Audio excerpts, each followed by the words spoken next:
Odiseya, el Observatorio del Impacto Social y Ético de la Inteligencia Artificial presenta Voces de Odiseya, su videopodcast oficial, dentro del proyecto CAIRE, y gracias al apoyo de la iniciativa Digital Futures de Google.org. Sigue a Voces de Odiseya en YouTube y Spotify. Conoce nuestro trabajo en odiseya.org y suscríbete a nuestros perfiles de redes sociodigitales en LinkedIn, iUIS e Instagram. Y ahora, con su propia voz, nuestro anfitrión, Frank Scandell.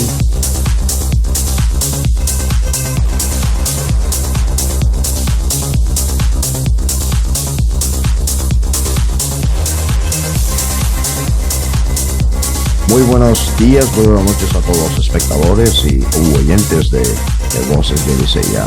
Estamos de aniversario y para ello simplemente vamos a celebrar con este vídeo que os dejamos a continuación. La fecha, 8 de febrero, 1996, hace exactamente 30 años.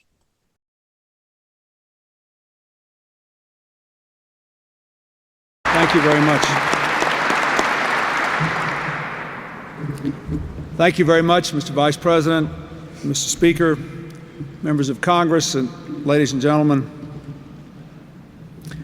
I'd like to begin by thanking the Library of Congress for hosting us here. At my understanding, this may be the only time in American history a piece of legislation has been signed here, and perhaps the first time in 3 decades when one has been signed on Capitol Hill. If that is so, then this is certainly a worthy occasion.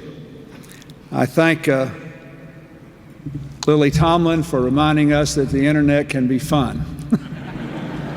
And the students at Calvin Coolidge for reminding us that the internet can do a world of good. I thank the Vice President who fought for this bill for so long on behalf of the American people. And I thank the members of Congress in both parties, starting with the leadership who believed in the promise and the possibility of telecommunications reform. I thank the vast array of interest groups who had sometimes conflicting concerns about this bill, who were able to work together and work through them so that we could move this together. This law is truly revolutionary legislation that will bring the future to our doorstep. In the State of the Union just a few days ago, I asked the Congress to pass this law, and they did with remarkable speed and dispatch. Even the years that were spent working on it were a relatively short time, given the tradition of congressional decision-making over major matters. Pues ahí lo tenéis, estimados oyentes, espectadores.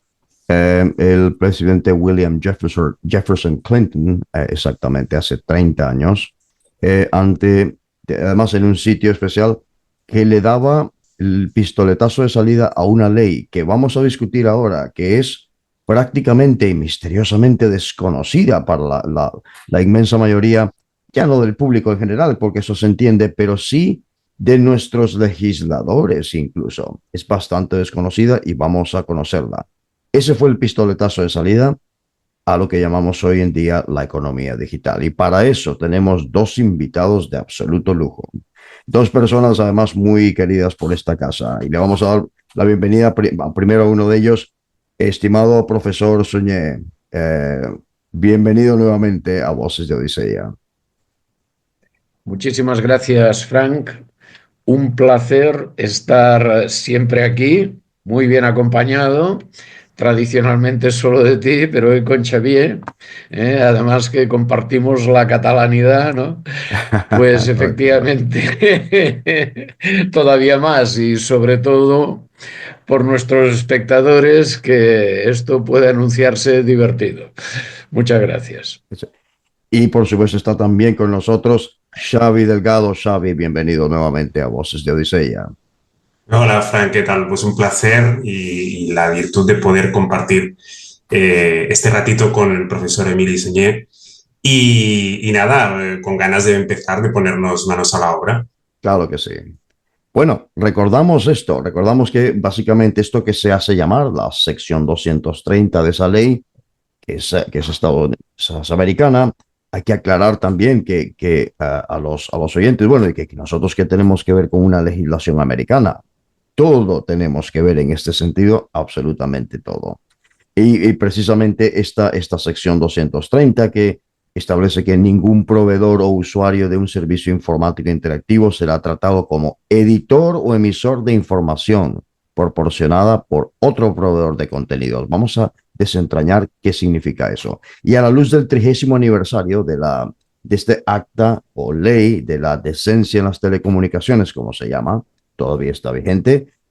¿Cómo interpretaríais vosotros esta lógica original de la sección 230, es decir, la de proteger a los proveedores de estos, lo que se llamaba entonces hace 30 años, servicios interactivos computarizados, así se llamaba, frente a la responsabilidad de la responsabilidad por contenido de terceros, en este caso, en contraste con el ecosistema actual de plataformas dominadas por algoritmos de recomendación y modelos generativos de IA? Vamos por ahí. ¿Quién desee? Adelante. Emilio. Sí, bueno, vamos allá. Interesante, es decir, la primera parte de este artículo, ¿no? En Estados Unidos, sección 230, es correcta. Evidentemente, los proveedores de servicios de Internet, sobre todo, porque en la práctica es a lo que se refiere, porque cuando aparece la Communications Decency Act, que en el fondo lo que hace es modificar la vieja ley de telecomunicaciones de los Estados Unidos, una vez más, la ley de telecomunicaciones ya de 1934, pues estábamos ya prácticamente en todo el mundo de plano y de pleno en Internet. En Estados Unidos, Internet empieza a ser un fenómeno universal en 1992. En el resto del mundo vamos con un ligero retraso, pero se universaliza también en 1995, con lo cual, evidentemente, esta ley ya da respuesta a un nuevo fenómeno, que es Internet, y frente a estas denominaciones que hoy nos suenan arcaicas, pues ciertamente a lo que se refiere es a los proveedores de servicios de Internet, en inglés sabéis, Internet Services Providers, ISPs, ISPs. como ISPs, como ya está en el lenguaje coloquial, como es natural en todo el mundo, y claro que no, han de tener responsabilidad en lo que cuelguen sus clientes o usuarios. Cuidado, cuidado. Salvo que sea a sabiendas, salvo que fuese complicidad, porque en alguna que otra red social aparece publicidad fraudulenta por la que cobran y encima pretenden eximirse responsabilidad. No, cuando usted sabe que una publicidad, cuando usted lo sabe, que una publicidad es fraudulenta y cobra por ella, si esto se acredita, usted ha de responder del fraude. Pero no es lo habitual, no es lo habitual. Quiero decir que, en principio, el tema es correcto.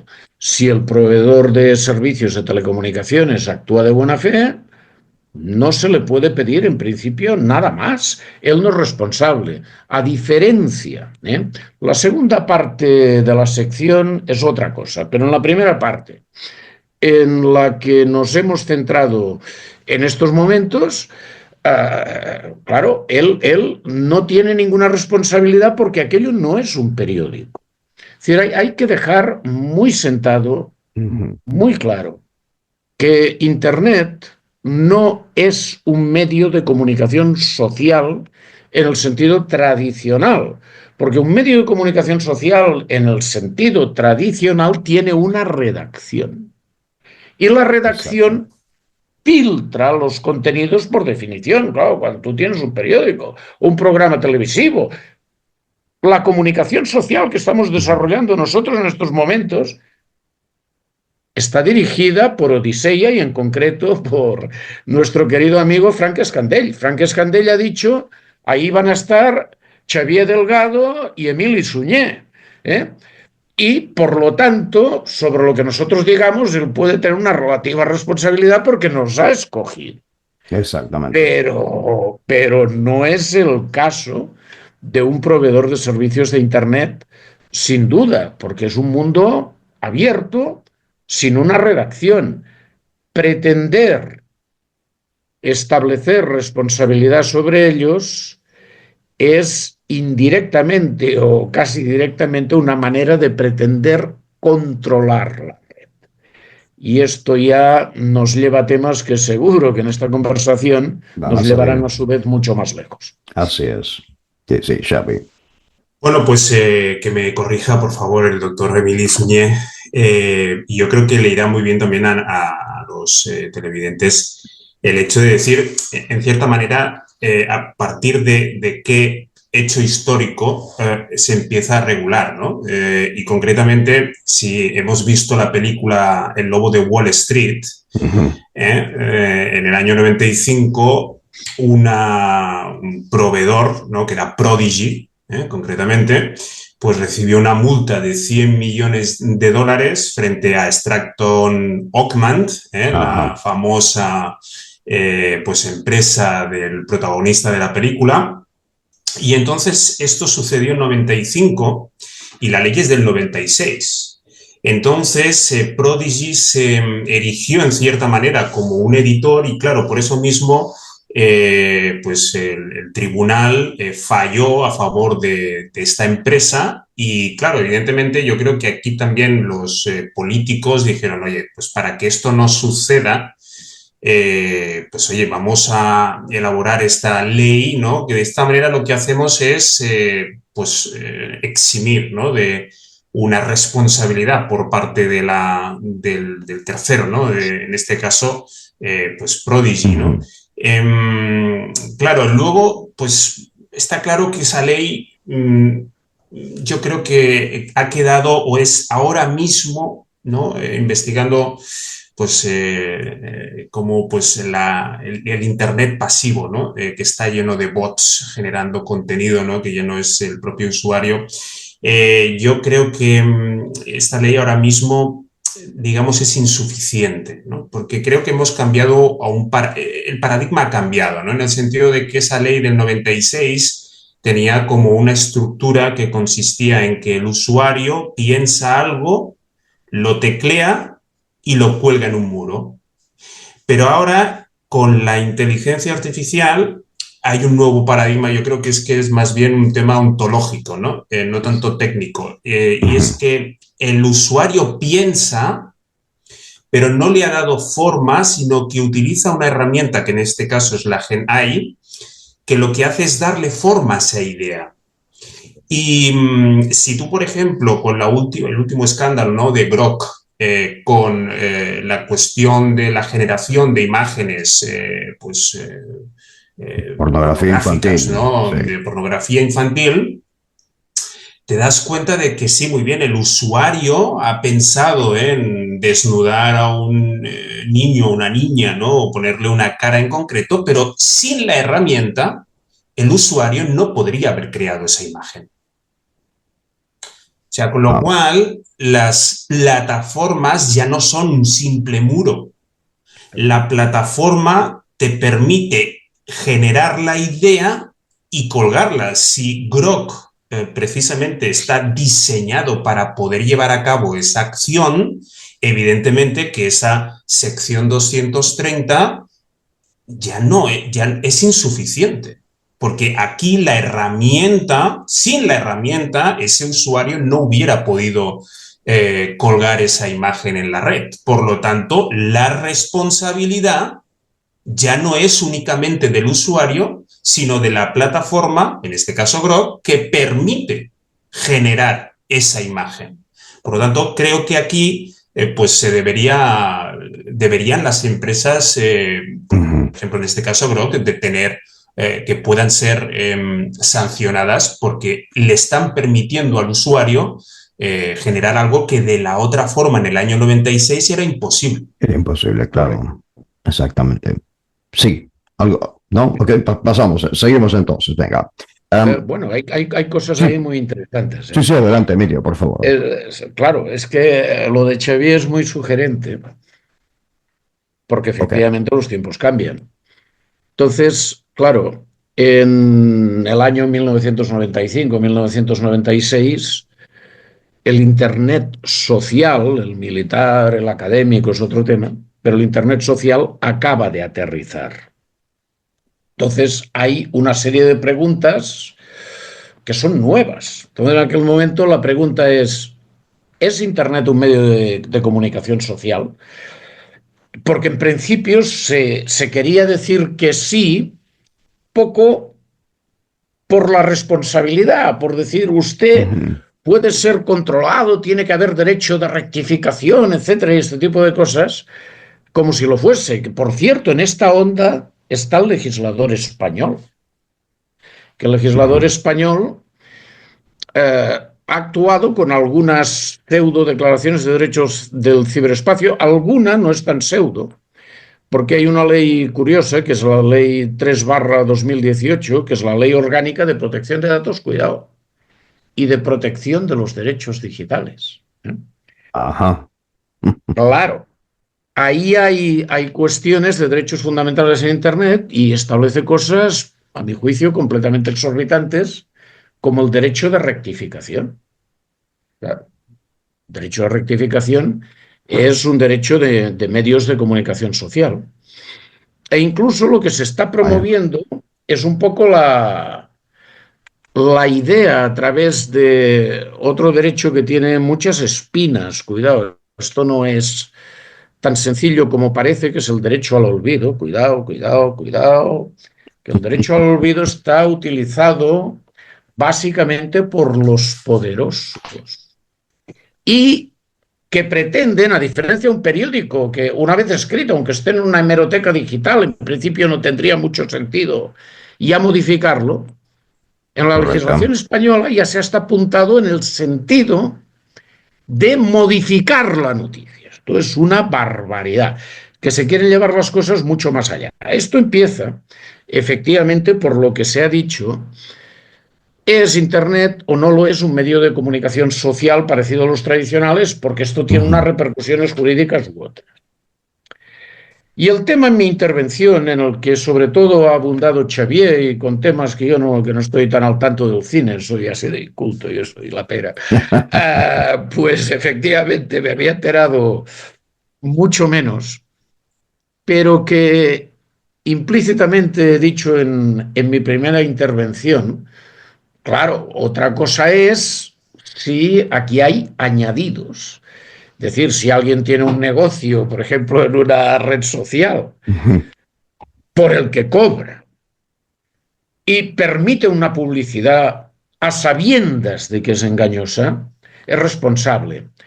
Y efectivamente esto sucede hoy en día, claro, cuando empiezan también, que es interesante en la evolución de Internet, las redes que aquí en España llamamos P2P, ¿no? Peer-to, peer-to-peer, de par a par, de igual a igual. Esto, claro, cuando nace en el mundo universitario, que vosotros sabéis, o quizás nuestros oyentes, pues ligeramente menos, claro, Internet empieza por unas razones. Y lo que es hoy Internet no lo previó nadie. O sea, Internet empieza por unas... Es al azar. La primera de las leyes en el mundo, de mi modesto entender. Internet empieza como una red militar por unas determinadas motivaciones. Lógicamente, en Estados Unidos hay una gran interacción que yo personalmente envidio, en lo único sentido que puedo envidiar, que es en el mejor de los sentidos. Me gustaría que esto aquí fuese así.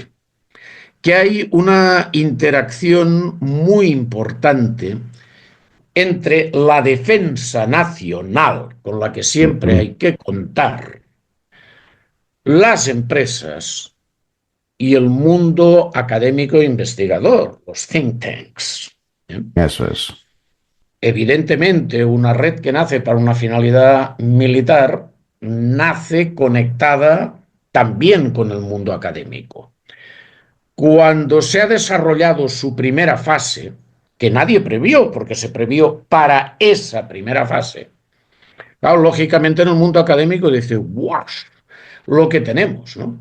Y claro, las universidades, estos profesores están engolados, pero las universidades también tienen estudiantes, lo Claro, recuerdan. claro. Y, oiga, y los estudiantes, sobre todo cuando, en fin, se les ha dejado, en vez de adoctrinarles que piensen por sí mismos, piensan por sí mismos. Son Entonces, muy evidentemente, creativos. claro, Claro. la red pasa al mundo académico. Y en el mundo académico los estudiantes dicen, oye, vamos a compartir apuntes, ¿no? Y tal, vale, bien. Luego dices, oye, y aparte de compartir apuntes, ¿por qué no compartimos contenidos? Y empiezan a compartir contenidos al principio inocentemente de cuestiones musicales, vídeos sujetas a derecho de autor. Bueno, así empiezan las llamadas redes Sí. P2P, ¿no? Y es una cosa inocente sobre la que, bueno, aunque se pueda infringir un derecho de autor, son comparticiones muy limitadas. Claro, el problema es cuando aparece Napster Sí, y eso es. compañía. Allá en aquellos años, sí. Ahí. Y ahí se montan un negocio a las costillas de otro. Entonces, evidentemente, en este abuso de derecho, en esta mala fe hay que intervenir. Y es lo que está diciendo muy bien Chevier. Hoy el mundo, afortunadamente, se mueve, ¿no? Es ilusionante esta época, Sí. por compleja que sea, ¿eh? Por compleja que sea. Las grandes épocas de transición en la historia son apasionantes y estamos viviendo una. Estamos viviendo una. ¿Qué sucede? Que son épocas que también se sufren. Yo muchas veces, sí, de verdad, me lo planteo en la gente del Renacimiento, cuando hoy lo ves ya como una época apasionante, porque has visto los resultados. Pero es una época de un cambio social tan acelerado que para el que lo vive es perturbador. Y lo mismo sucede en el mundo de hoy. Yo lo que espero es que el mundo de hoy acabe bien, que tengo alguna duda al respecto. Pero qué duda cabe que vivimos una época interesante. Y abundando en lo que decía Chevier, que es muy sugerente, estamos un poco en lo mismo. Si tú tienes una red social, te lucras de la publicidad y de mala fe sabes que esta publicidad es engañosa, jurídicamente debieras ser responsable. Esto es así. Estos son los principios del derecho. Lo mismo te digo de la inteligencia artificial. Hoy en día, bueno, ha avanzado tanto que no puedes distinguir lo real de lo virtual. Porque, claro, lo que está en el ciberespacio no necesariamente es virtual, puede ser una realidad aumentada. O sea, ciberespacio, cuando haces negocio en él, es un negocio real. Y la realidad aumentada, pues también es realidad potenciada. Pero puede haber algo completamente virtual, algo que parece real y no lo es, y algo que además es indistinguible, como las imágenes o filmes creados por inteligencia artificial. Claro, cuando tú creas una determinada plataforma consciente de que esto propicia actividades ilegales, oiga, jurídicamente, y por ahí va Xavier, por eso digo que es muy sugerente para mí, que no estaba en esta onda, evidentemente que tienes que responder. Ajá. La ventaja del derecho, que parece que se nos ha olvidado, es que también son principios.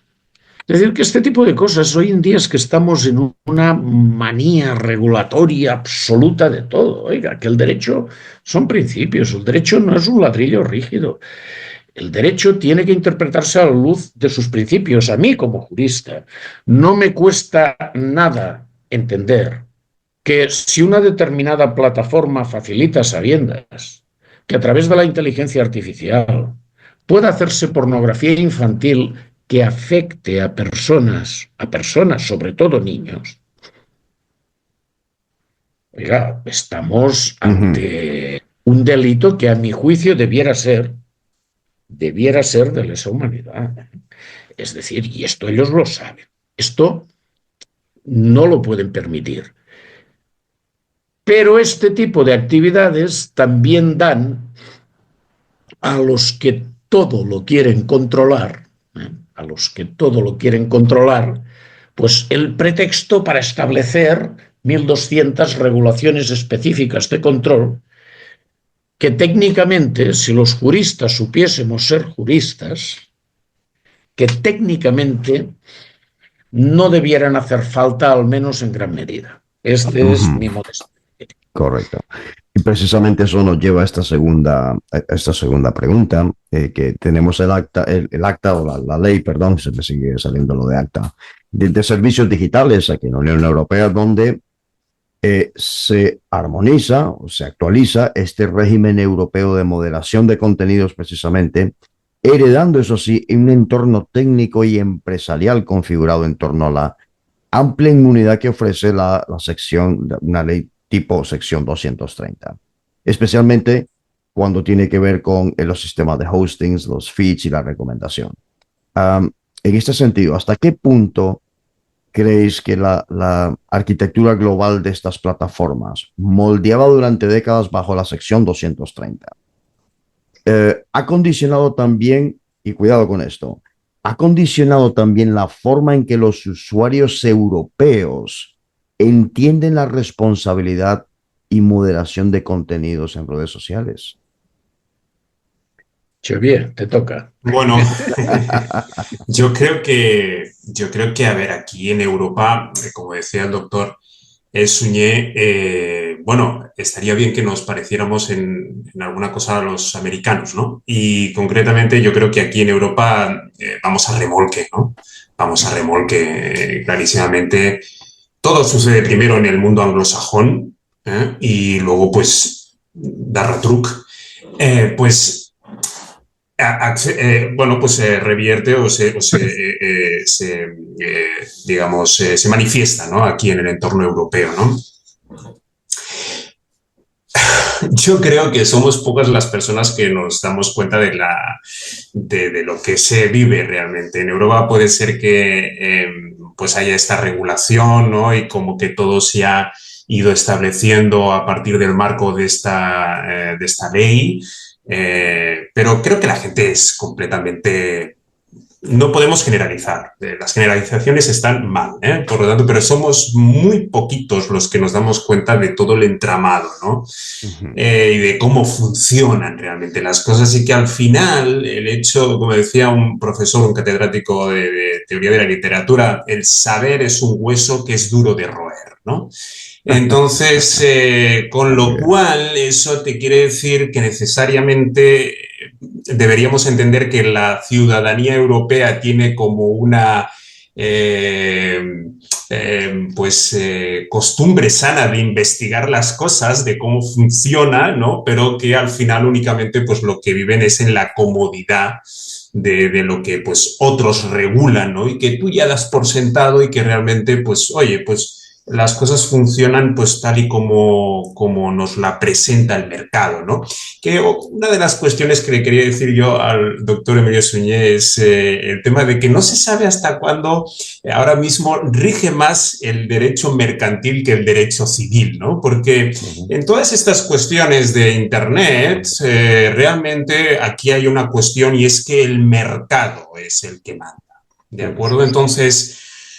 Con lo cual nos estamos dando cuenta de que todas las, pues por ejemplo, la ley de la I-Act, ¿no? Concretamente de la Unión Europea, pues te das cuenta de que realmente yo no sé en qué estaban pensando esta gente, ¿no? Porque sinceramente yo pues me he podido, que yo ahora mismo estoy trabajando para la agencia pública, la Agencia Catalana de Salud Pública, y concretamente yo para el trabajo que estoy haciendo, que es concretamente analizar los iToys, los iCompanions, etcétera. Yo he podido perfectamente comprar en Estados Unidos un peluche asistido por inteligencia artificial, descargarme la aplicación de la empresa y comprar otro peluche en China, llegar a mi casa y poder descargarme la aplicación. Entonces, yo ya estoy teniendo algo que en principio Europa ha regulado y que yo no podría darle a mi hijo o a mi hija, pues porque realmente estoy infringiendo una ética, ¿no?, que está detrás precisamente de esa ley, pero realmente te das cuenta que esa ley civil no tiene ningún peso por encima de la ley mercantil, ¿no? Es decir, de que me pueda llegar un paquete a mi casa, que yo esto por ejemplo, en el caso del peluche americano, yo tuve que disponer de una empresa que tenía un buzón en el cual la empresa lleva el peluche a ese buzón y ya la empresa en ese buzón ya se encarga de llegármela a Europa.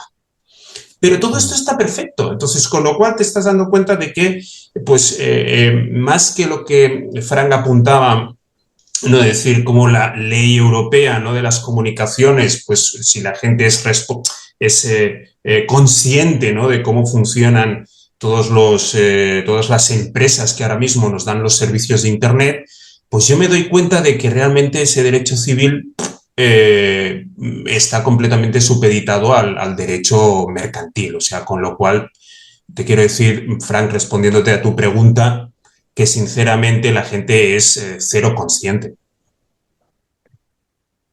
Estoy completamente de acuerdo. Además, es que me estoy divirtiendo, ¿no? Porque Xavier es un tío muy sugerente, es decir, muy inteligente. Yo no me había informado acerca de ti, Xavier, porque yo sabía que, que Frank traería aquí una persona que vale la pena. Es decir, las Siempre. personas que valen la pena se relacionan con personas que efectivamente valen la pena. Yo no sé si has estudiado Derecho, o eres de la rama informática, o de todo, o de tal. Podrías Emilio, quedarte impresionado de qué estudios tengo y realmente uno de ellos es teología, o sea, con lo cual... Parece bien, oye, O why sea, not? no, con lo cual dices tú, pero como una persona tal... Bueno, porque yo creo que es que tiene que hoy día, tal y como está el mundo, tú no puedes decir yo soy informático, yo soy filósofo, yo soy tal, ¿no? O sea, Sí, tiene señor. que ser, yo creo que hoy más que nunca todos tendríamos que ser un Erasmo de Rotterdam, ¿no?, en todos los sentidos. Yo el último curso que he hecho es curso en programación de Python. O Bien, sí, sea, lógico. quiero decir, o sea, es que esto yo creo que debería ser un diálogo completamente superado. Correcto, estoy completamente de acuerdo contigo. Por lo que veo, no viene específicamente a la rama del derecho, pero como persona inteligente afinas. Esto es verdad. Es decir, se ha mercantilizado todo.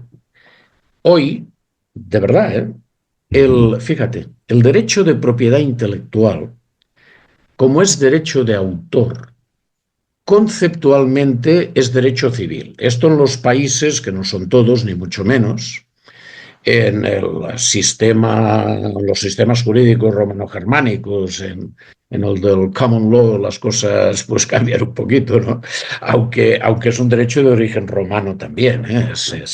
Se parece mucho al viejo derecho pretorio, pero bueno, esto nos llevaría muy lejos, ¿no?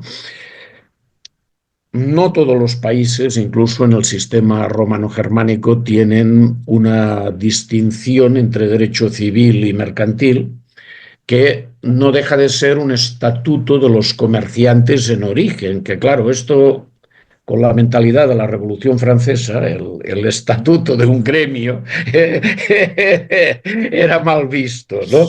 Por eso sucede que, bueno, hoy se enfoca de otra manera, pero no deja de haber una referencia al comerciante racione mercatura, por razón de la cosa comercial, ¿no? No deja de haberlo. Bueno, es un tema complejo, no en todos los países está, pero suele estar. Y efectivamente, si tú miras el derecho de autor, es civil, ¿claro? Porque el autor es una persona normal, que es un creador, crea una obra literaria, artística, científica, hoy en día un proyecto, una idea que hace poco he visto el escrito de un abogado que no sé dónde estudiaría o no sé qué le enseñarían criatura. Decía que las ideas no se pueden proteger por propiedad intelectual. Madre mía lo que estamos sacando en nuestras facultades. Una patente no puede ser de una idea, pero es otra cosa, Ceporro. Es decir, una patente, claro, una patente. Una patente sí es derecho mercantil, cuidado, porque esto, ahí sí, Correcto. porque una patente, claro, es que tú haces una creación que transforma la industria, estás creando una máquina, por eso es tan compleja la naturaleza del software. En principio está desmaterializado, es una creación intelectual, pero claro, es una creación intelectual que lo mueve todo, ¿no? Entonces, por eso se planteó al principio en la dinámica del software y ahí es relevante que se plantee si debía protegerse por patentes o por propiedad intelectual. Pero la propiedad intelectual, derecho de autor es civil, las patentes, marcas, modelos de utilidad, cosas conexas, ahí sí que es derecho mercantil, porque es algo que está para la empresa, que está para la industria. Pero la verdad es que hoy los que más enseñan propiedad intelectual son los profesores de mercantil. ¿Por Vaya, qué? Claro, vaya. claro, es que es muy sugerente este hombre. Es decir, me alegro mucho de haberte conocido, Xavier. De verdad, seguimos en contacto. Porque, claro, sugerente quiere decir inteligente. Porque en la realidad, es un derecho, la propiedad intelectual de los grandes grupos multinacionales, sobre todo de carácter multimedia, como decimos aquí, ¿no? Multimedia, ¿no? Bien, es derecho de autor, sí, pero ¿quién maneja todo esto patrimonialmente? ¿Quién maneja todo esto? Los grandes grupos multimedia. Esto es así. En el software incluso hay cosas raras, es decir, que es el derecho moral de autor. Por ejemplo, el derecho moral de autor, hay no solo derechos patrimoniales, derechos morales. Un autor tiene derecho a que no le modifique otro la obra, pero como derecho moral, ¿no? Entonces, una cosa que es derecho moral, sin embargo, se ha introducido en el software, que no tiene nada que ver. Tú no puedes meterle mano a un programa sin permiso. ¿Cómo que no? Pues no, la ley te lo prohíbe. ¿Por qué? Porque ha mercantilizado hasta el derecho moral de autor. ¿Para qué? Pues para darle más oportunidades de negocio al que ha creado el software. Hombre, ¿cómo no lo voy a poder yo adaptar? Pues no puedes. Necesitas efectivamente una licencia del titular de este software, salvo que estemos en el mundo del software libre. Entonces, él tiene toda la razón. Oye, los grandes grupos de Internet, sobre todo de Estados Unidos, que es un poco también lo que explica que esto esté tan promovido por empresas norteamericanas. Bueno, hay otras cuestiones, pero Estados Unidos es el que arranca con todo esto, ¿no? Lógicamente las empresas norteamericanas son efectivamente las primeras y, bueno, como se suele decir, el que pega primero pega dos veces. Y Vaya dos esto, veces. Eso es. exacto, esto en el mundo de hoy sigue siendo así. Y esto ha comportado abusos, cuidado. Sobre todo en un tema en el que yo soy tremendamente sensible, que es en la protección de datos personales, porque en la protección de datos personales te controlan la vida. Y yo cuando entré en este tema de si Internet es o no un medio de comunicación social, me tocó entrar en el año, creo que fue en el 99, porque la Agencia de Protección de Datos Española, que en aquel momento la dirigía todo un señor, magistrado, una persona encantadora, buena gente, Juan Manuel Fernández López, pues participó en un proyecto de la Unión Europea, 1999, sí, para que los nuevos países de la Europa del Este que estaban entrando en la Unión, pues tuvieran tanto sus cuadros directivos a nivel de la administración pública como a nivel de la gran empresa, tuvieran una formación en la protección de datos personales. Es normal, tenían que adaptar todo su ordenamiento jurídico, entonces ya existía la Directiva 9546, ahora un reglamento de protección de datos. Ahora les llaman leyes, qué cosa. Ya hablaremos de esto. Un reglamento de protección de datos. Claro, la ley de inteligencia artificial no es una ley. La ley de servicios digitales no es una ley. Es un reglamento europeo. Es un que está por encima de una ley estatal, lo está. Pero no es una ley. No sé por qué les ha dado, o quizás sí lo sé, por llamarle ley. Bueno, en aquel momento me cayó a mí el muerto. Dices, ¿y a quién le vamos a endosar la protección de datos personales en Internet en el 99? Suye, bueno, digo, vale, oye, no, sí, divertido es, ¿no? Y efectivamente tuve que estudiar eso, claro, y ahí una de las primeras cosas que se te planteaba es Internet un medio de comunicación social, y alguien había escrito, no recuerdo en estos momentos quién, y cogí la idea, porque desde mi modesto punto de vista era correcto, que no, precisamente por la cuestión editorial, es decir, ahí, claro, no hay filtro. Claro, esto comportó mucho abuso por parte de las empresas norteamericanas, porque, claro, el que fabricaba un navegador de Internet, si tú no le pones restricciones, pues puedes saber cosas que en la legislación de Estados Unidos a lo mejor están ahí, pero en la legislación europea no, que es de qué página vienes, cuando la abandonas, a dónde te diriges. Hay muchísimos medios de control. Cuando el famoso procesador Pentium, que estaba marcado, ¡oh! Se puede saber quién lo tiene. Sí, qué pena, ¿no? Está muy bien que usted lo diga. ¿Y la tarjeta de comunicaciones antes qué? También. Es decir, bueno, hay determinados momentos en que hay un símbolo y bueno, y afortunadamente se descubre que ahí hay un problema, estás muy controlado. Estados Unidos nunca ha tenido una legislación de protección de datos rigurosa. ¿Por qué? Porque es otra mentalidad. Es la mentalidad británica, es la mentalidad comercial. Es la mentalidad comercial. Es decir, ahí cuando hay que equilibrar derechos, que el derecho siempre es equilibrio entre derechos contradictorios, para no ir más lejos entre libertad e igualdad. Cuando maximizas una, anulas la otra, cuidado. Y luego, doctor Suñé, perdone que le interrumpa, ¿no? Y yo creo que también es importante señalarnos la mentalidad protestante. Sí, pero que está muy ligada, también en Europa, al comercio, yo ¿no? con todos mis respetos, también en Europa, también. Además, la mentalidad protestante de origen británico es la menos protestante de todas. Quiero decir, claro, sí. El anglicanismo no es nada más que un catolicismo con otro papa y además tiene un poder político, en este caso confesado, ¿no? No creo. Ahí la mentalidad comercial empieza muy pronto. Ríete por Enrique VIII. Sí, por la enclosure. La enclosure.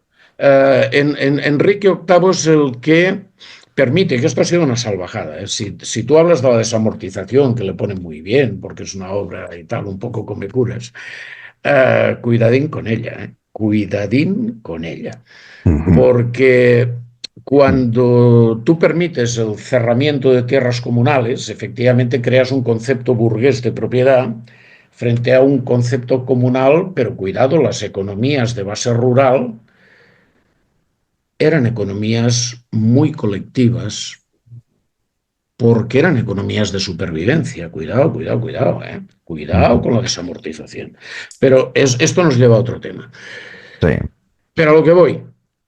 Es una mentalidad comercial por lo que sea. Son protestantes, que duda cabe, pero esto también sucede en Europa. No. En Centro Europa, evidentemente, la época... Esa ética weberiana, correcto. Sí. De Max Weber. Sí, efectivamente, la ética protestante, el espíritu del capitalismo y este tipo de cosas es correcta, en este caso sobre el calvinismo, por la salvación. Tío, he hecho muchas cuentas, ¿no? Así son. Bueno, Muy bien. nos vamos de ahí Nos vamos de ahí. porque Venga, íbamos a entrar en la teología también. Está muy bien, bien. es muy interesante. Es muy interesante y además Ujú. creo que te hilo. Eh, Muy bien. Creo Ah, que calculo por dónde vas, pero a lo que vamos. ujú. Había habido abusos. Sí. Había habido abusos. Al menos desde el punto de vista europeo, porque en el equilibrio entre libertad de empresa y privacy, Europa se decantó más por la privacy y Estados Unidos descaradamente por la libertad de empresa. ¿Qué sucede? Que lo que es legal en Estados Unidos desde el punto de vista de protección de datos personales es ilegal en Europa. Y ahí entiendo a Europa.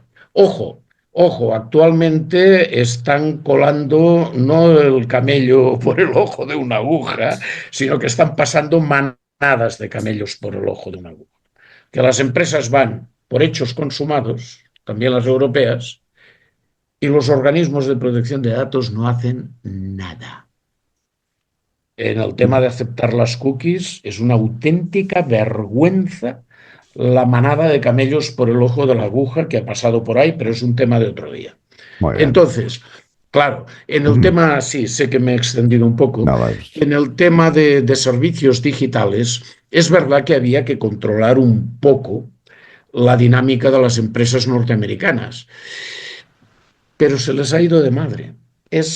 ¿Por qué? Por la mentalidad intervencionista. Es un intervencionismo, como yo te decía el otro día, Frank, es sí. maníaco ya, son maníacos del intervencionismo. Esos tíos están locos. Es decir, cuando hacen una ley de servicios digitales, entonces ya pretenden controlarlo todo. Es lógico que la administración norteamericana salte y diga no. O sea, nosotros tenemos derecho también a hacer nuestro negocio. ¿Por qué?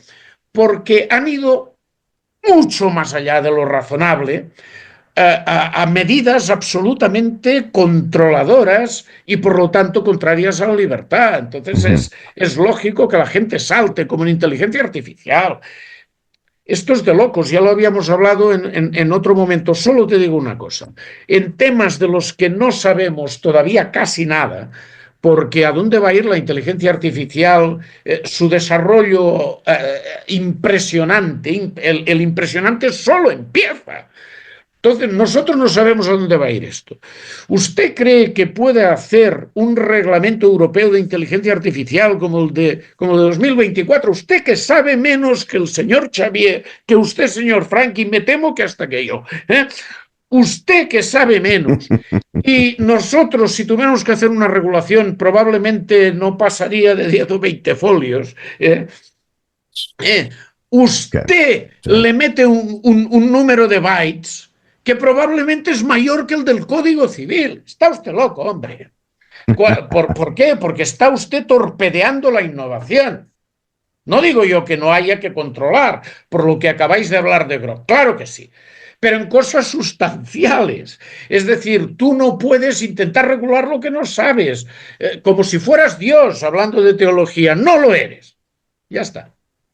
Bueno, solamente aquí acotaré que bueno, el pasado viernes me tocó a mí, en este caso, participar como ponente en un máster interuniversitario precisamente para en una facultad de comunicación y documentación, es decir, publicistas,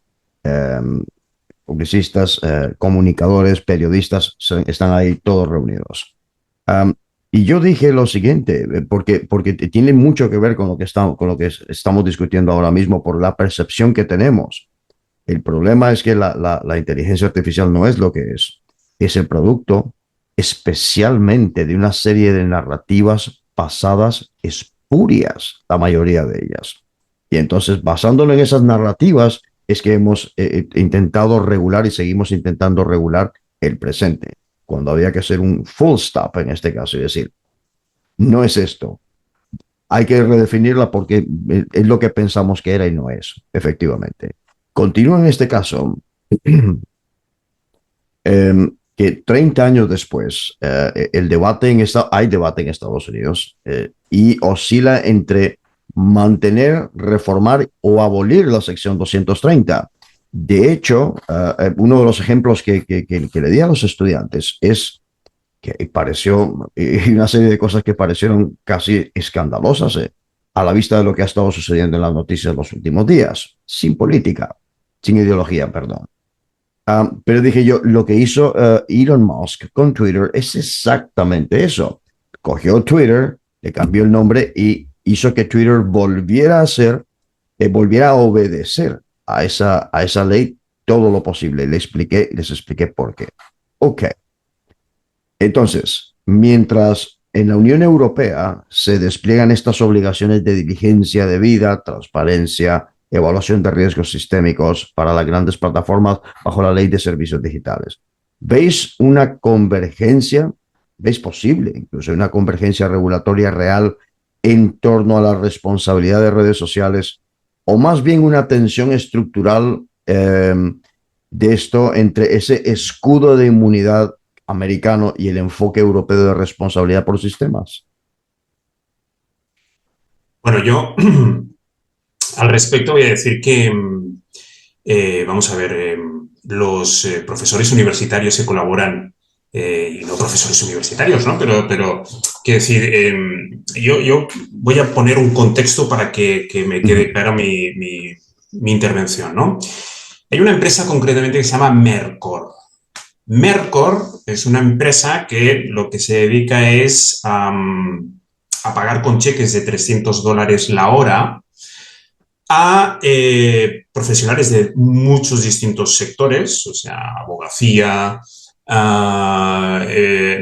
radiología, para entrenar a los algoritmos de los distintos LLMs.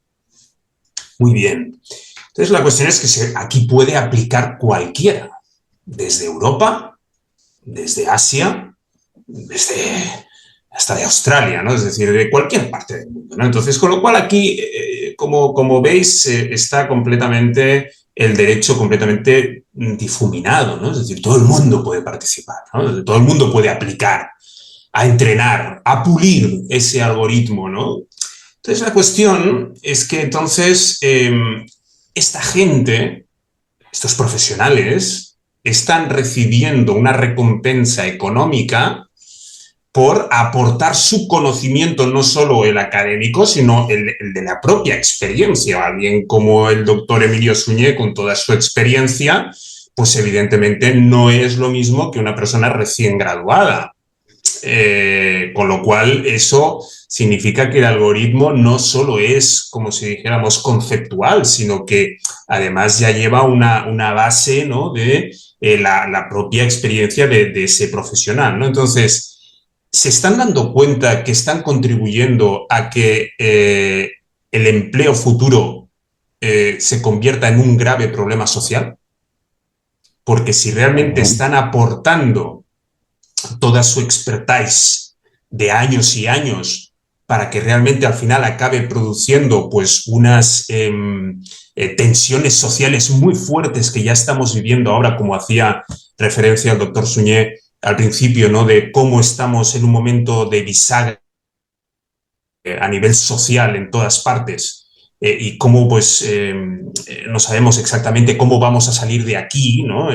Si mejor o peor.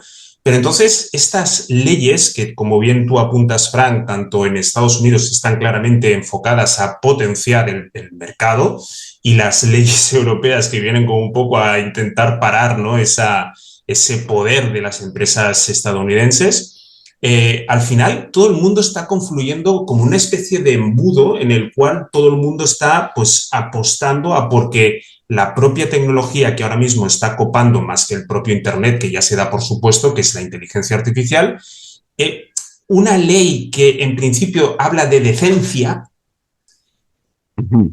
Primero deberíamos definir qué es la decencia, ¿no? Porque, claro, el tema ya no es una comunicación, es que yo creo que eso ya está superado. Las redes sociales no existen ya. Las redes sociales es una apariencia de lo que, por ejemplo, en 2014 alguien en Messenger podría hacer, que era pues hablar con sus compañeros. Hoy estamos hablando del Internet pasivo, el Internet muerto, ¿no? Es decir, la gran mayoría de las publicaciones que vemos en las distintas redes sociales están generadas por bots, está generada por gente que, oye, incluso en los artículos de Substack, por ejemplo, ¿no? ¿Qué parte no está generada con inteligencia artificial? Es decir, ¿dónde está realmente el autor de eso, ¿no? Entonces, resumiendo y volviendo al principio, es decir, al final todo el mundo, independientemente de las leyes de cada continente, está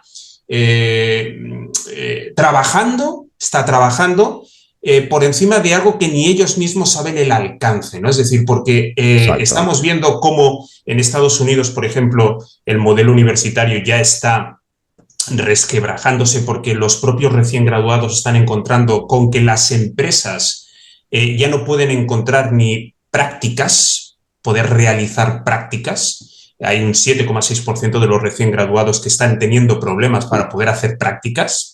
Eso está planteando un decir, bueno, en la universidad ahora mismo, ¿qué, no? Pero todas las empresas se están escudando en la inteligencia artificial cuando realmente estamos yendo hacia una cuestión que es más bien de tipo financiera, pero que realmente se le pone la máscara de, no, es que esto es la inteligencia artificial. No, el problema es que tenemos un problema financiero. Tenemos un problema financiero, ¿no? Lo que pasa es que se está intentando poner el escudo de la IA, ¿no? Pero claro, es que claro, hoy en día, yo cuando veía esta noticia de la empresa Mercor y de todo el mundo que está participando por cheques de $300 la hora, y la propia Mercor está diciendo que ellos están pagando diariamente $2 millones por las contribuciones de estos profesionales. Vaya. Al final, cuando dices, si hay un gasto de $2 millones para toda la gente que está colaborando con Mercor para entrenar a la inteligencia artificial, cuando esto lo que va a provocar es en un futuro falta de necesidad de mano de obra, y lógicamente estamos viendo cómo por primera vez en la historia se está generando PIB sin la participación humana, es decir, la propia tecnología está generando PIB. Entonces, ¿dónde está la decencia? Porque ahora yo me quedo el cheque de $300 la hora, pero a lo mejor estoy perjudicando a 100 recién graduados dentro de 5 años, ¿no? Entonces, por lo tanto, yo creo que es que no hay ni una sola ley. O sea, esta ley del año 96, pues sí que parecía como que regulaba algo futuro que no se sabía muy bien qué iba a ser, ¿no? Pero yo creo que las actuales leyes, y por favor el doctor Suñé que me haga la puntualización, ¿no? o la reconfiguración de mi discurso, realmente no tienen en cuenta de lo que se está creando, ¿no? Es decir, la gente, vuelvo a lo mismo, ¿no? Impera el mercado por encima de los derechos civiles. Sí, pero es inevitable, quiero decir, igual que en el ajedrez o en el Go, que este ya es de la época de la inteligencia artificial propiamente dicha, en el machine learning, que es el caso, el deep learning es el enemigo, ya está entrenado y se entrena a sí mismo. Esto es todavía una cuestión de machine learning, donde, claro, ellos chupan todavía conocimiento y efectivamente a la que se lo das a la máquina, cada día te va a necesitar menos a ti. Es verdad, estás de alguna manera entrenando a tu enemigo. Es cierto que también aprendes de él, ¿no? Porque la inteligencia artificial también en este tipo de procesos enseña vías a los humanos en las que los humanos pues no habíamos caído, etc. Pero esto nos lleva muy lejos. Es inevitable, además. Yo no me rompería mucho la cabeza con estas cosas. Es inevitable. Es decir, yo nunca había creído en la profecía esta que se suele atribuir a Jeremy Rifkin sobre el fin del trabajo, porque históricamente no había sido así. Cuando había una innovación tecnológica, evidentemente la primera reacción es de pánico. Estamos en lo mismo que lo que antes decía el Renacimiento, ¿no? El mundo va a avanzar, pero eres tú quien sufre la zozobra. ¿Por qué? Porque tu trabajo está anticuado. Entonces, y lo pierdes, ojo, y esto es dramático. Pero ¿qué se abre? Un nuevo mundo que hasta hoy siempre había generado nuevos trabajos sobre los humanos y además trabajos de más cualificación, en principio, trabajos en los que tenías que utilizar más la inteligencia. Claro, el problema es que hemos entrado en un mundo y tampoco debemos verlo a priori como problemático, donde la inteligencia artificial es ya inteligencia de verdad, no funciona exactamente igual que la inteligencia humana, como es lógico, porque estamos hablando de estructuras distintas, estamos hablando de caminos distintos, de estructuras distintas. Hoy todavía cada una con sus ventajas, pero no nos engañemos. La inteligencia artificial, que comenzó como algo que imita la inteligencia humana, su fin lógico es superarla amplísimamente. Y además, su fin lógico a casi corto plazo. Lo que puede venir es para nosotros casi inimaginable. Y además, asociada a la robótica, pues también tiene manos, tiene ojos, mejores que los nuestros, por supuesto, porque hay partes del espectro, esta es otra, ¿no? Del espectro electromagnético que nosotros no estamos programados para captar. Nuestros sentidos, en el fondo, me Sí. atrevería a decir que todos funcionan por el espectro. Y están captados y están de artificial asociados. ¿Dónde nos lleva la inteligencia artificial asociada a la robótica? ¿Nos lleva al fin de la necesidad del trabajo humano? Sí, sí.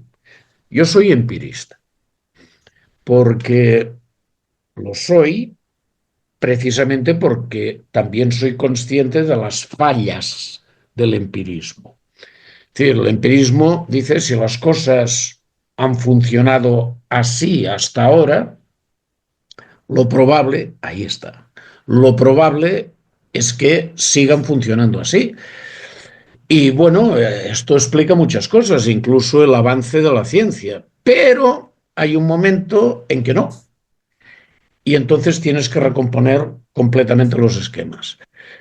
Hasta ahora, efectivamente, la innovación tecnológica había hecho que el trabajo humano se desplazase desde lo manual a lo intelectual, pero claro, la inteligencia artificial ha entrado directamente a lo intelectual y, como se ha dicho, asociada a la robótica, tiene vista, oído, tacto, lo que usted quiera y más fuerza que nosotros, ¿no? ¿El trabajo humano va a dejar de ser necesario? Sí, sí, rotundamente sí. ¿A qué plazo? Menos largo del que la gente cree. Esto nos lleva a un mundo, ojo, y las llamadas élites, en fin, yo la élite la tengo por algo que con capacidad de dirigir, ¿no? Estos sencillamente dirigen, pero en el fondo son amantes del poder. Y están ahí porque son amantes del poder. No porque sean mejores ni más inteligentes que nosotros, no te lo creas. Su objetivo es el poder.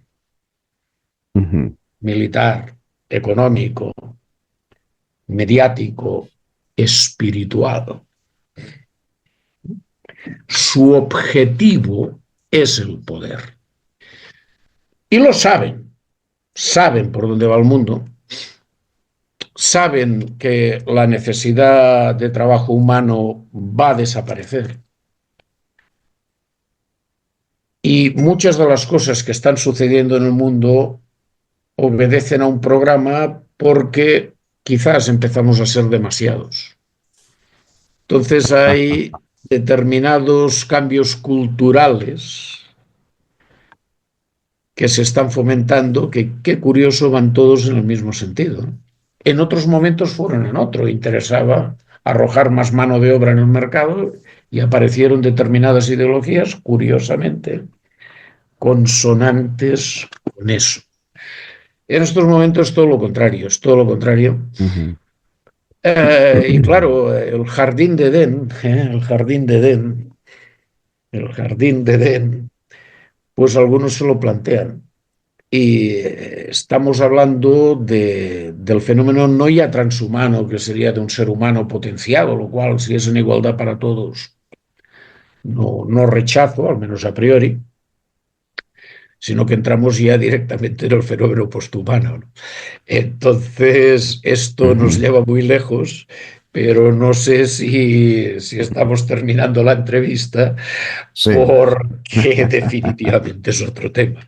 Interesantísimo, ¿eh? Interesantísimo, del que sí, puedes lo es. olerte determinadas cosas, pero claro, abre un mundo que ya no tiene nada que ver con el presente. ¿Será como esta élite, entre comillas, lo quiere diseñar? ¿O se los van a comer también a ellos? Si ellos nos comen a nosotros, yo casi diría que ojalá. Muchas gracias.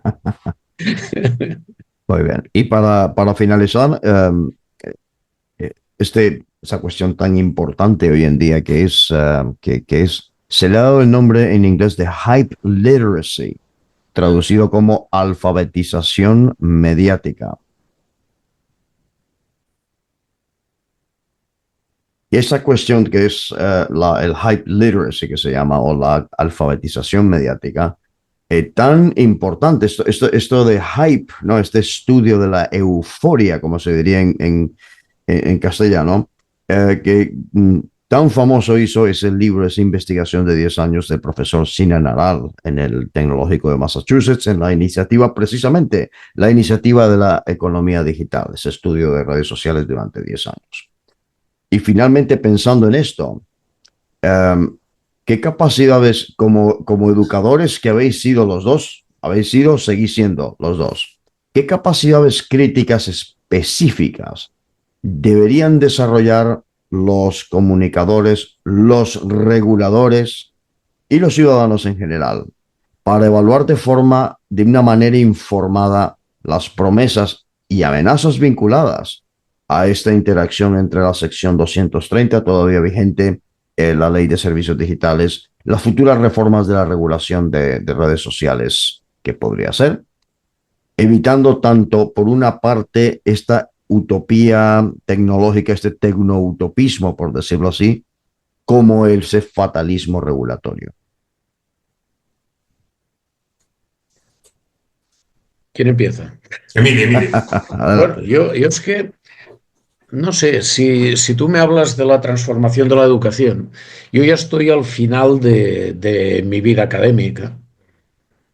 Soy además muy consciente de lo que diga yo, pues van a hacer muy poco caso. Claro, si yo tuviera ahora mismo 30 años, y era en una época más inicial de mi vida académica, pues me plantearía cómo hay que replantear, porque hay que replantear el sistema educativo completamente. Bueno, efectivamente, si yo tuviera ahora mismo 30 años, me tendría que plantear casi forzosamente esta situación. Mira, en casa la tecnológica es ella, ¿no? La tecnológica es mi esposa.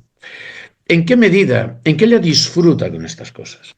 Yo empecé en el mundo de la informática pues muy joven, y además me advirtieron allá por el año 1983, imagínate, entonces era joven. Y además me advirtieron mis compañeros de la empresa provincial informática de Madrid: anda con cuidado que la informática pica, ¿eh? Y si no la sabes controlar a ella, ella te va a controlar a ti. De alguna manera va a absorber tu tiempo. Efectivamente, yo la uso. Para mí es lógicamente un tema instrumental que yo sé que está transformando el mundo, pero intento que no me capture, ¿no? En cambio, a Patti le encantan estas capturas y disfruta con ello, y por lo tanto hace bien. Y por lo tanto hace bien. ¿Por qué decía esto de... ¿Por qué he hecho esta digresión? Estábamos hablando de... Perdóname. La educación, es decir, cómo debería cambiar para los reguladores, los comunicadores, etc. Muchísimas gracias. Muchísimas gracias. Se me había ido el hilo, fíjate. Entonces, yo en estos momentos soy absolutamente consciente que hay que cambiarlo todo. ¿Por qué? De un artículo periodístico que hice, Patty, mi esposa, le pidió una crítica a ChatGPT. Oye, de una perfección, que entendía perfectamente lo que estaba diciendo, cuáles eran las partes innovadoras de lo que estaba diciendo, por qué podía ser más o menos importante, que muy pocos humanos lo hubieran hecho mejor. Claro, entonces cuando un estudiante o un profesor pues hace un artículo que en teoría tendría que ser de investigación y se lo encarga a sistemas de inteligencia artificial que tenemos a disposición, que ellos tienen mucha información, son inteligentes, mucha información a disposición porque su base de conocimientos es como mínimo Internet. Ojo, y no el Internet del presente, sino también el Internet del pasado, que muchas veces ya no está activo para nosotros. Es decir, tiene una cantidad de información pues impresionante, ¿no? Entonces, claro, tú no puedes controlar esto. Si hay muchos profesores, me lo decía ella, que también es profesora, que tienen que desarrollar temarios en universidades online y les ha cazado. Son Vaya. temarios que sí, que en parte están desarrollados por inteligencia artificial. Entonces, esto está ahí, lo tenemos encima. Claro, cuando tú le pides un trabajo a un alumno universitario, pues, ¿qué tienes que hacer? Controlarlo todo. Además que tampoco lo vas a poder controlar de la manera ya que estaban utilizando Turnitin, como dicen, de la manera que lo están utilizando, dicen plagio. No. Coincidencias Vaya. que pueden ser plagio o no. Es decir, si tú estableces una cita y dices de quién es, o la puedes incorporar perfectamente. Ahora, ¿cómo puedes excluir citas en Turnitin? ¿No? Pues excluyes, por ejemplo, los entrecomillados, pero yo soy partidario, por ejemplo, de ponerlo en cursiva, y ahí a lo mejor pues no es posible hacerlo. Es decir, detecta coincidencias, detectar plagio es otra cosa, ¿no?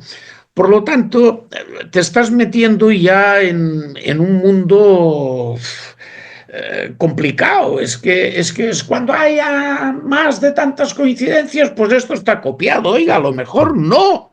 Es decir, tienes que también parametrizarlo porque las coincidencias a lo mejor inferiores a 10 palabras no las agarre, porque si no, cada vez que citas una ley, como jurista, sería plagio según eso, ¿no?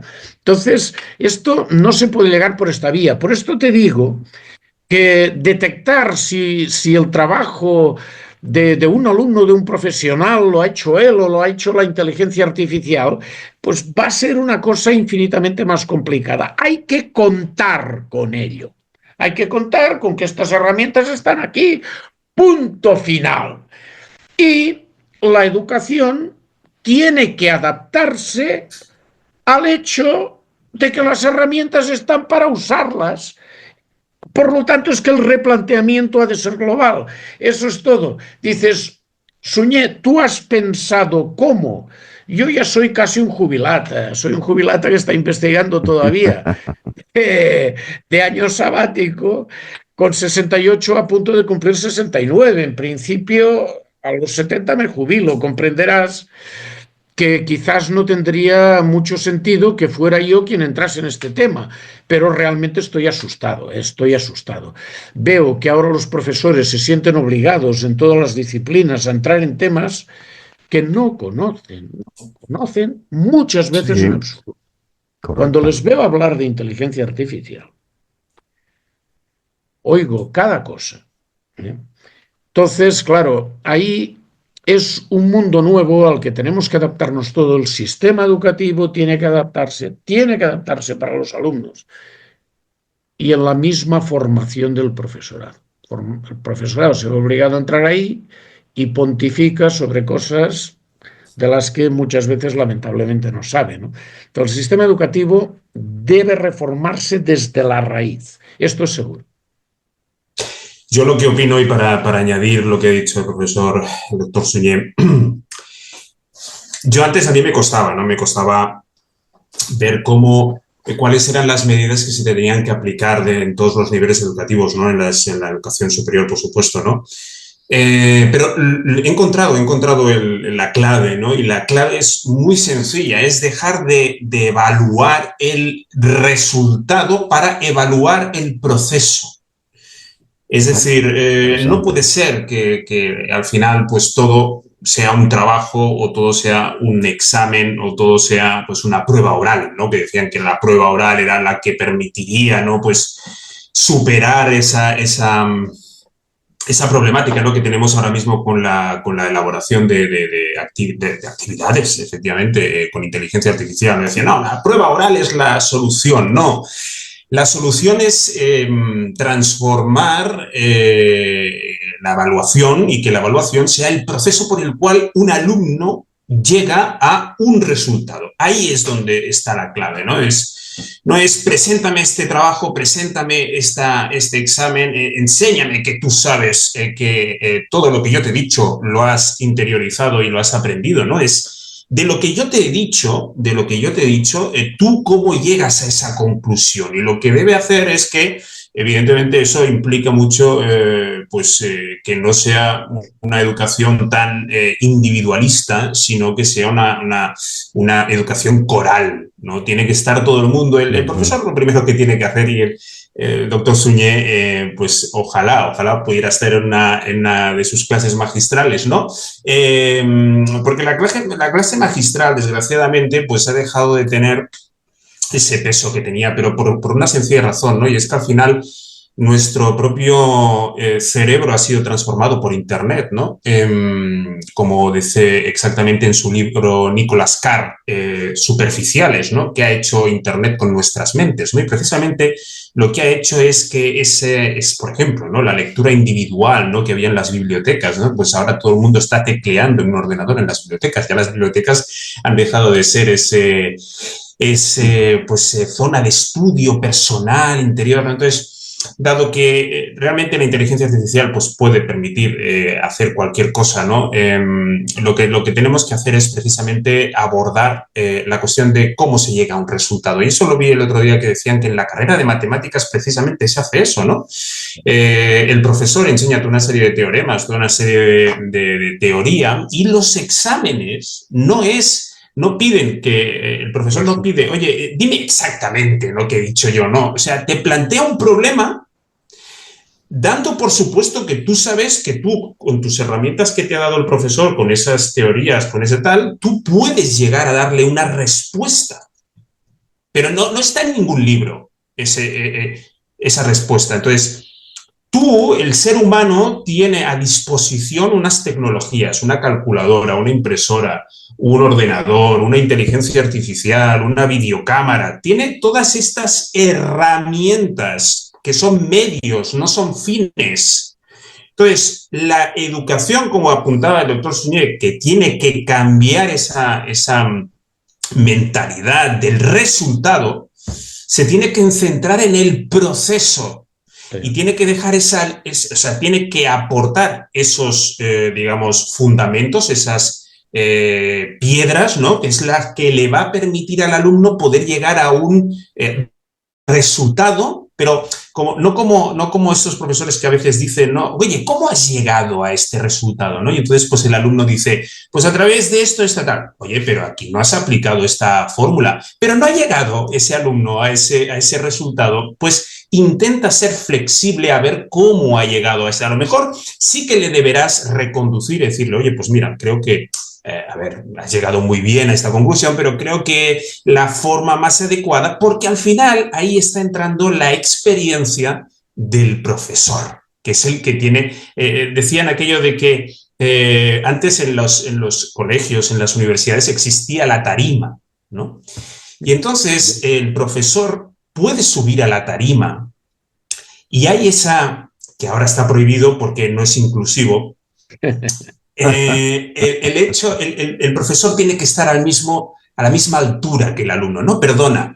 La tarima servía para enviarle un mensaje al alumno de, oye, mire, para yo estar encima de esta tarima he tenido que estar muchos años aprendiendo, investigando, elaborando, publicando, etc.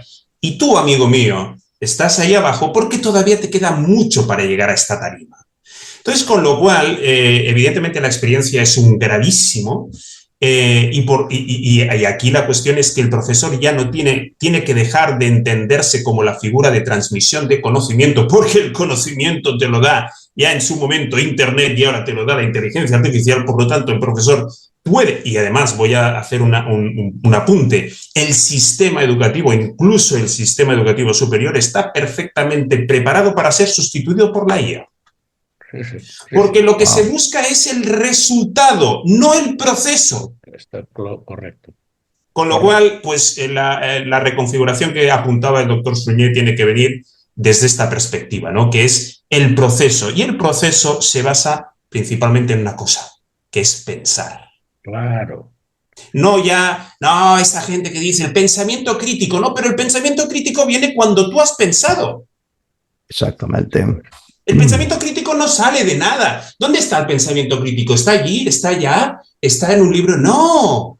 El pensamiento crítico viene de cuando has pensado muchísimo. Eso es. Y como el doctor Suñé, que ya con su edad, pues este hombre, el pensamiento crítico que tiene el doctor Suñé, o el pensamiento crítico que tiene Frank Scandell, ¿pero por qué? Porque es un pensamiento que es de años y años y años.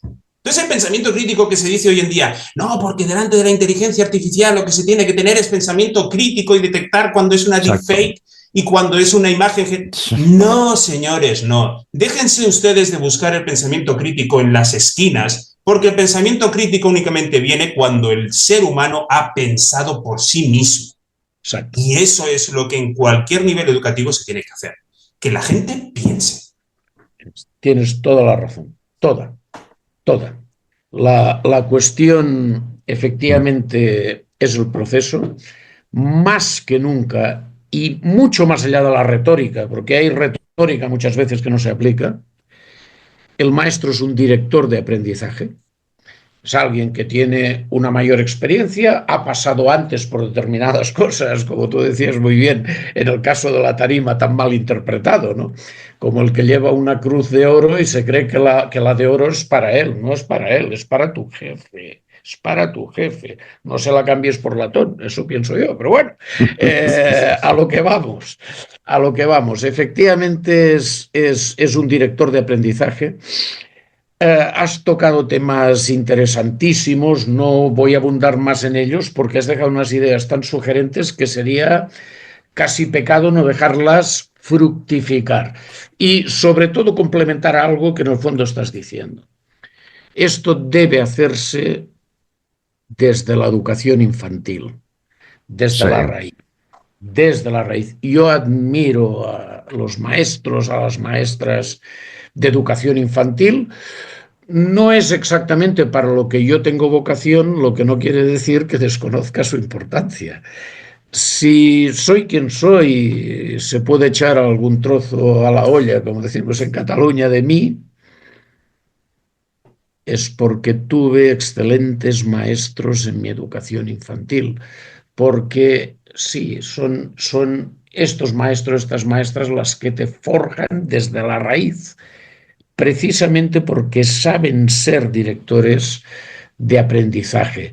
Y por lo tanto es una vez más tremendamente sugerente y tremendamente acertado lo que ha dicho Xavier Delgado, que tiene toda la razón, y si hubiera reflexionado más sobre estos temas, probablemente hubiera llegado a conclusiones muy parecidas, porque lo que dice es absolutamente razonable, absolutamente acertado.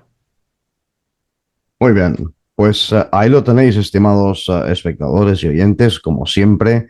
Es que se podría aquí seguir y seguir y seguir como aquellas pilas. Solamente un corolario en este sentido, porque Xavi hablaba de ese proceso.